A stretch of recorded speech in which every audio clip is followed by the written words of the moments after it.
La cinquième étape, qui demeure la dernière, est la création des codes journaux. Les journaux comptables sont des éléments fondamentaux de la gestion comptable.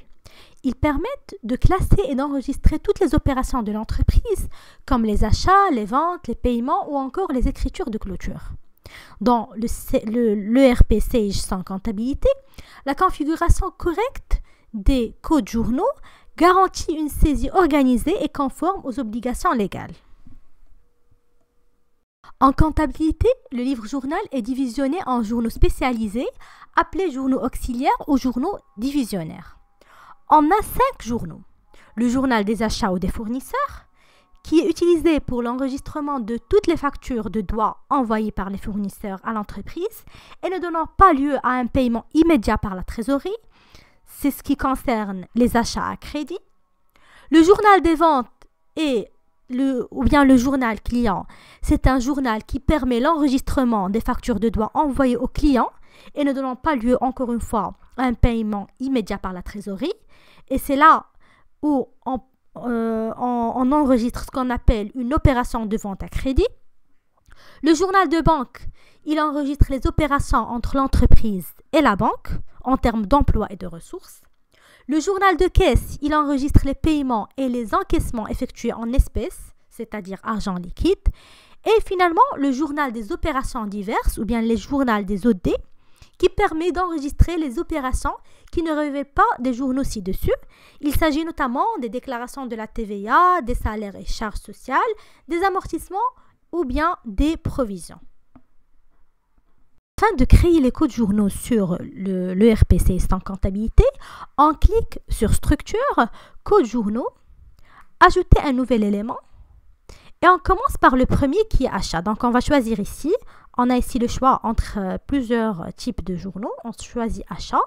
Le code, c'est surtout une abréviation, ACT par exemple. L'intitulé Achat, suivant.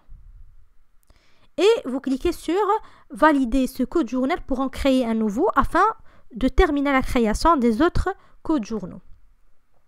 Puis on crée le journal vente, le code c'est VTE, l'intitulé c'est vente. Suivant. On passe au journal banque. Donc la banque, ça concerne la trésorerie. Donc vous cliquez sur trésorerie et ici BQ. Intitulé banque. Suivant. Ici, on vous demande de saisir le compte de trésorerie parce que au niveau de trésorerie, on peut trouver soit la banque, soit la caisse. Donc ici, puisqu'il s'agit de la banque, on va choisir 5141 qui est le compte de la banque. Solde débiteur. Et vous choisissez en contrepartie des règlements enregistrés. Comme ça, une fois que vous allez enregistrer une opération au niveau du journal banque, la contrepartie banque va être saisie automatiquement. Suivant. Et suivant pour créer un autre. Maintenant, on va créer le code caisse, donc trésorerie. Le code CS. L'intitulé c'est caisse. Suivant. Le compte de trésorerie, puisque ici, on a créé le compte caisse, c'est 5161. La petite flèche. Voilà, caisse. Et toujours en contrepartie des règlements enregistrés. Suivant. Il nous reste un dernier qui est opération diverses. Donc, c'est au niveau du journal général.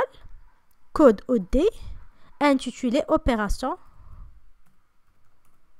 diverses. Suivant.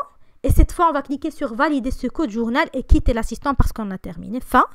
Et voilà les différents codes journaux qu'on a créés. Donc maintenant, une fois on clique sur traitement, journaux de saisie afin de saisir nos opérations, on aura pour chaque mois, par exemple le mois de janvier, achat, banque, caisse, opérations diverses, ventes. Le mois de février, la même chose. Ça va nous faciliter les tâches pour enregistrer nos opérations comptables. Donc au niveau de la prochaine vidéo, on va voir comment on fait pour enregistrer ces opérations comptables.